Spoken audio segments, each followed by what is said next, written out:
It's a great gift to have a chance to spend some time with you this morning, talking about something that's become very, very important to me and to Anna and our family and some of the faith communities that I've had a chance to lead and participate in. I want to tell you, first of all, though, Roger Moffat, my dear friend, Roger and Linda, who we love so much, Roger warned me that I have a tough act to follow, that last week you were drumming on your desks and drumming on the walls and stuff, and that, I was coming here with no music at all. So I thought what I would do is I would bring my harmonica and I'll just play the Bach Brandenburg Concerto number 3 before no, there's no chance in the world that's ever going to happen because I can't carry a tune across the street in a bucket. I want to tell you some stories this morning. Faith, of course, is all about stories, isn't it? It's about our individual stories. It's about stories of communities. It's about stories of institutions. It's where faith comes from. It comes from the stories that we've been telling for centuries and centuries. My story is kind of a simple one, but I have been in search of what I considered an authentic spiritual life most of my adult life, for some 40 years.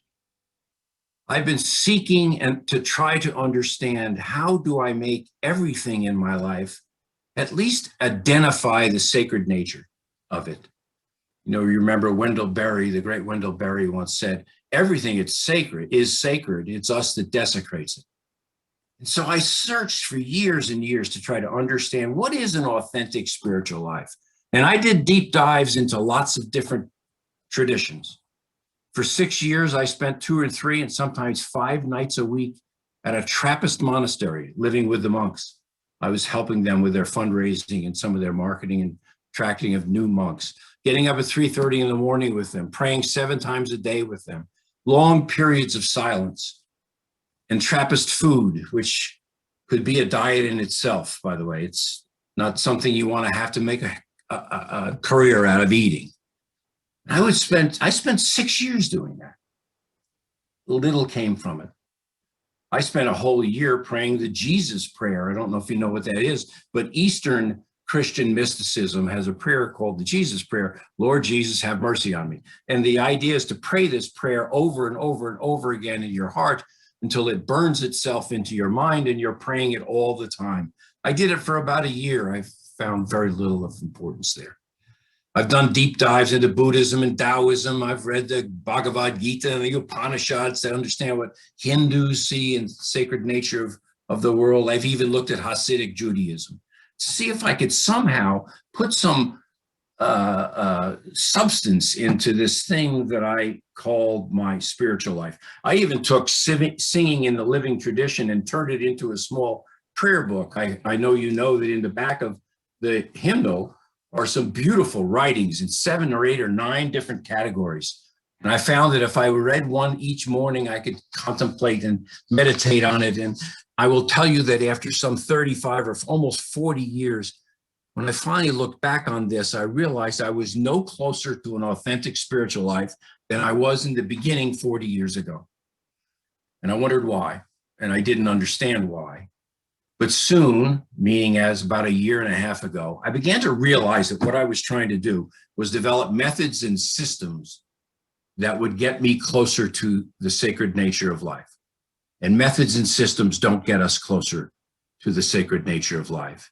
It's what the substance of those methods and systems lead us to that could. Let me tell you 3 stories. They're short, I promise. 3 stories that changed this a lot for me. It was about 1.5 years ago. I was sitting upstairs in our bedroom. We live in a little old house here in downtown Leesburg, and there's quirks to the house, little nooks and crannies, and there's a place where I like to sit and do my writing and reading and sometimes meditating and praying. And I was there in the morning once, and all of a sudden the garbage men showed up. Now, if you live in a downtown historic district, the streets are narrow, and the garbage collection is a noisy operation. The trucks make a lot of noise. The men who are picking up the garbage make a lot of noise. And the garbage men are coming down the street right at me in this little prayer nook, as I call it. And I all of a sudden had the most overwhelming sense of gratitude I had ever experienced before in my life. I looked at these men and I said, think what they're doing for me and Anna every Monday. They're picking up our garbage. What would I do with that garbage if those garbage men were not there? So this very simple and mundane operation of picking up the junk of our lives overwhelmed me, and I almost began to cry in gratitude for these men who were picking up my garbage. It shocked me, but it was real. About 6 months ago, I was in a sandwich shop, and I was ordering a sandwich. You know how that works. You get online, you order on one place, you walk along, and they say, "What do you want on it?" You do it. And I ordered my sandwich, and I was waiting online, and there was a developmentally disabled employee of the sandwich shop at the cash register. And Tom, his name was, it said Tom on his shirt. And Tom had to punch in a certain number of buttons to check out for lunch. And this was quite an exercise for Tom. He was having great difficulty finding the right buttons. Behind him were 3 or 4 employees of the organization, of the sandwich shop, young people who were either working a summer job or getting extra time and money. And those people stood in line and waited for Tom. And I and the other customers stood in line and waited for Tom. And I watched those other employees let Tom have his space and get his job done. They never once stepped in and said, "Tom, let me help you." They never once leaned over and said, "Tom, hurry up, there's people waiting." These young people who were working at this sandwich shop realized that this was a really important thing that Tom was doing here, and they just let him do it. And the 4 or 5 customers standing with me and behind me, we all saw what was happening. And again, I was overwhelmed with gratitude. I was grateful for the compassion and love that these young people showed Tom as he pushed the buttons, which he eventually did.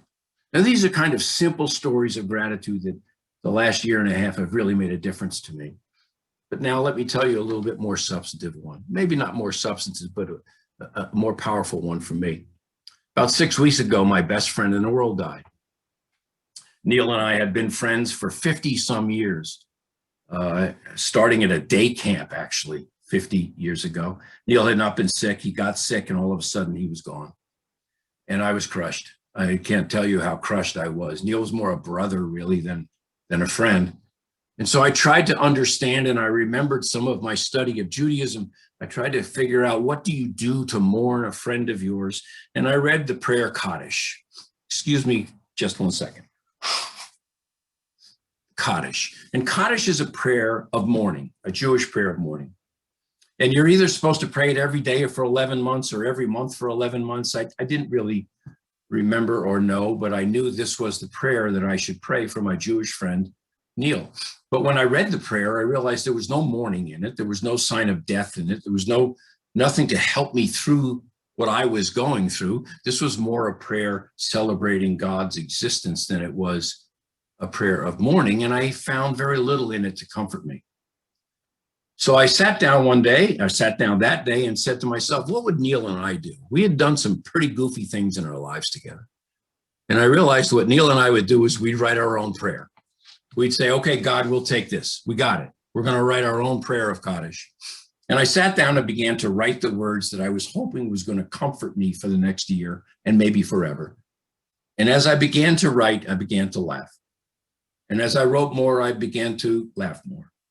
And as I wrote more, pretty soon I was crying. I was laughing so loud because I was remembering all of the shenanigans that Neil and I had gone through in 50 years. And I realized very quickly that a prayer for Neil could never be a prayer of mourning. It was a prayer of joy. I realized that my friend Neil in 50 years had brought me such joy and such love that a prayer of mourning was just totally inappropriate. And I was overwhelmed in gratitude for the life that Neil had, the part of Neil's life that he had presented to me and offered to me. And I realized that what I needed to do to mourn Neil was to never mourn Neil, to think only of how wonderful and beautiful a man he was and how much he took care of him. So these 3 stories about gratitude, and that's what they're really all about, hit me one day that all of the methods and systems that I had been practicing and trying for years and years never really got me to the point where I was grateful. But these three simple stories did. And I realized my spiritual life had been here all along. It was here all along. It had been sitting right here waiting for me. And that was an authentic understanding of how grateful we must be for everything in our lives. And these three simple stories as examples of that. But I began to realize that I could be grateful for almost everything if I was intentional about it. And so my authentic spiritual life now seems to have taken hold. It has no priests, it has no temples, it has no gold miters or liturgies or wonderful books of prayers. It is a simple spiritual life that says, I will look at everything I can in my life and find something to be grateful for.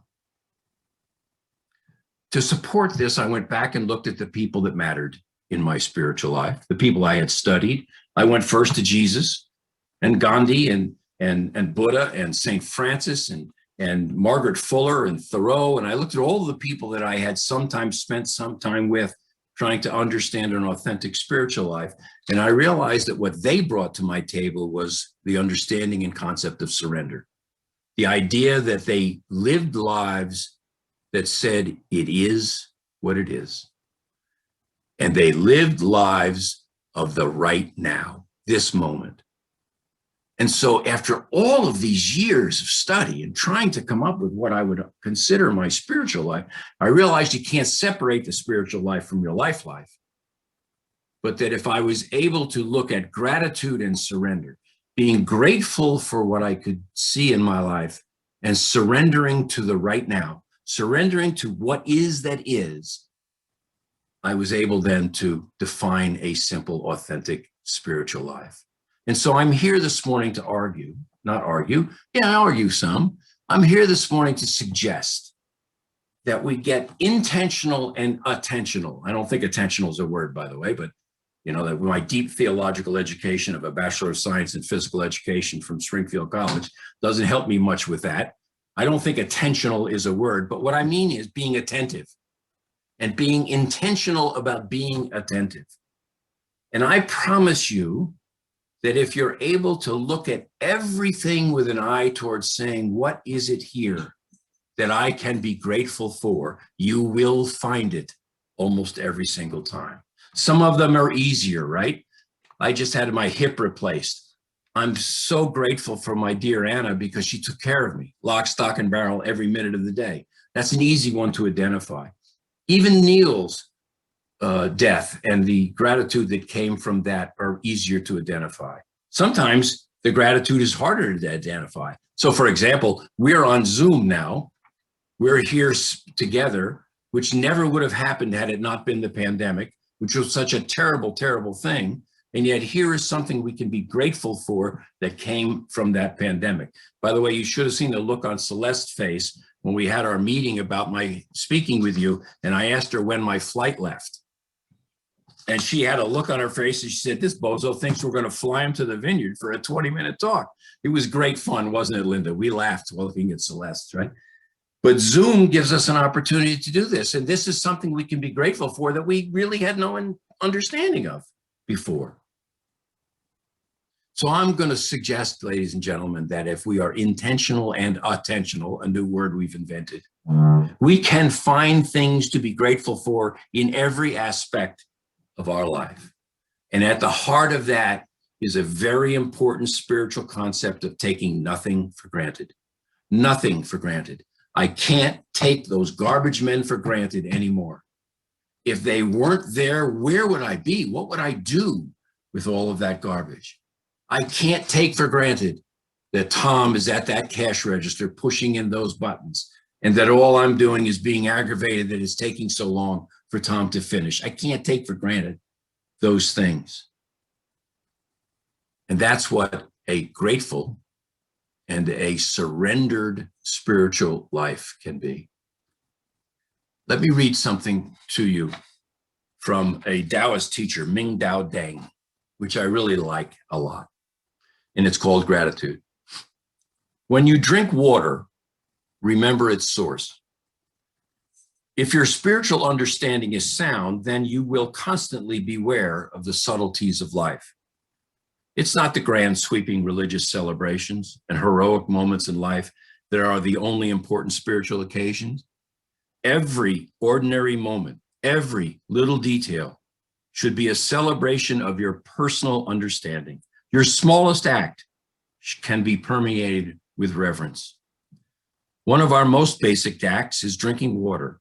Without it, we could not sustain ourselves. Water cleanses us, it cools us.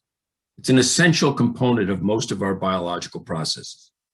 But when we drink it, are we aware of what it does? Do we think of its source and all the efforts that make it possible for us to have this simple glass of water? Being spiritual means not taking things for granted. Quite the opposite.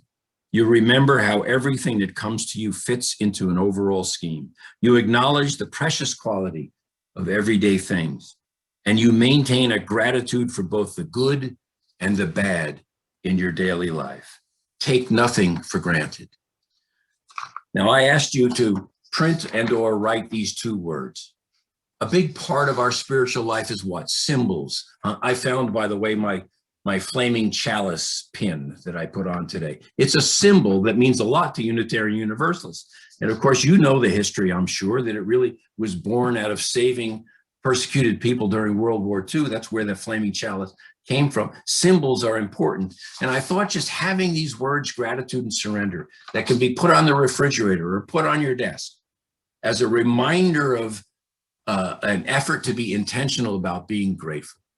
And then what greater symbol of gratitude that we should have, come on in here, Anna, is the picture of our mothers, or the way I love the way you printed in your program, or someone who was mother-like, someone who took care of us, right? No one was more in the now. Anna's daughter was here last night with the baby, brand new baby, right? Anna's daughter has nothing to do but live in the right now. She has no choice but to live in the right now. And that's what our mothers did for us, right? Through our whole lives. They lived in the right now, and they directed us, and they helped us, and they were always standing right next to us in support, and for which we must be totally grateful. Let's hold up, if you have your picture with you, let's hold up the picture of Mom so that we can celebrate all of them. And then as we close, let me use the words that you used for your chalice lighting as a closing thought, because these are beautiful words. We celebrate those who have taken on the task of nurturing a young one, a baby, a child, or youth into adulthood. We celebrate those who have nourished the light of truth and compassion in growing minds and hearts. We celebrate those who have committed time, money, energy to the growth of others in this world. And we celebrate them and hold dear their lives in our lives. And we express our intense gratitude for what they have done for us and what some cases continue to do for us, even if they're not with us anymore. Let us go forward in gratitude. Let us go forward with an understanding that what is. And if we live in the right now, we will find those things to be thankful for in almost every aspect of our life. Amen.